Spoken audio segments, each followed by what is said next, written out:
ఇప్పుడే జోగి రమేష్ ఇల్లు చూసినాం.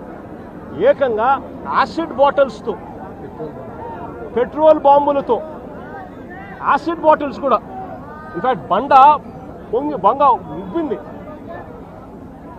గోడ చూస్తే యాసిడ్ మరకలతో గోడంతా ఇదైంది. యాసిడ్ మరకలతో, పెట్రోల్ బాంబులతో ఏకంగా ఇల్లంతా కూడా డోర్ కూడా కాలిపోయి మొత్తం అంతా కూడా చిన్నభిన్నమైపోయిన పరిస్థితి. అక్కడే ఎలక్ట్రికల్ ఫ్యాన్ రెగ్యులేటర్ స్విచ్చెస్ అన్నీ కూడా ఉన్నాయి. ఆ లైట్లు అంటుకొని ఉంటే, ఆ డోర్లు కాలి ఉంటే, ఇంట్లో కూడా వుడెన్ ఫర్నిచరు మొత్తం కర్టన్స్ అన్నీ ఉన్నాయి. ఇంట్లో రమేష్ వాళ్ళ నాన్న 80 సంవత్సరాల వయసు. ఇంట్లో రమేష్ వాళ్ళ నాన్న ఒక్కడే ఉన్నాడు.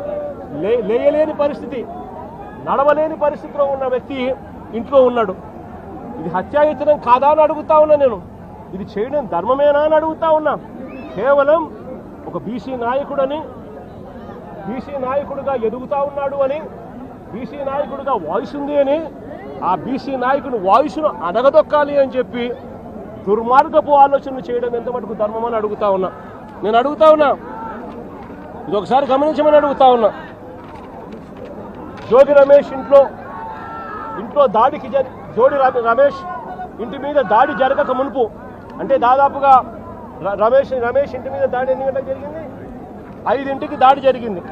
5ంటికి దాడి జరిగితే ఆ దాడికి సంబంధించి పోలీసులు, చంద్రబాబు నాయుడు గారు, తెలుగుదేశం పార్టీ వ్యక్తులు ఏ రకంగా కాన్స్పిరసీ రచించినారు అనే దానికి ఇదిగో చూడండి.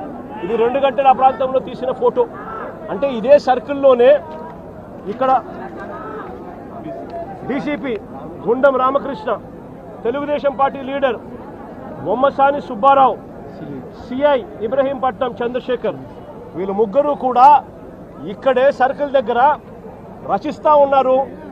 ఏ రకంగా హత్య చేయాలి, ఏ రకంగా ఇండ్లను కాల్చేయాలి, ఏ రకంగా వాళ్ళ ప్రాపర్టీలు ధ్వంసం చేయాలి, హత్యా ప్రయత్నం ఎలా చేయాలి, పోలీసులు ఎలా సహకరించాలి అని చెప్పి ఏకంగా పోలీసులే తెలుగుదేశం పార్టీ కార్యకర్తలతో, నాయకులతో ఈ మాదిరిగా కలిసి 1 గంటకు 2 గంటలకు ఆ ప్రాంతంలో జరిగిన ఘటన ఇది తీస్తూ ఉన్నారు.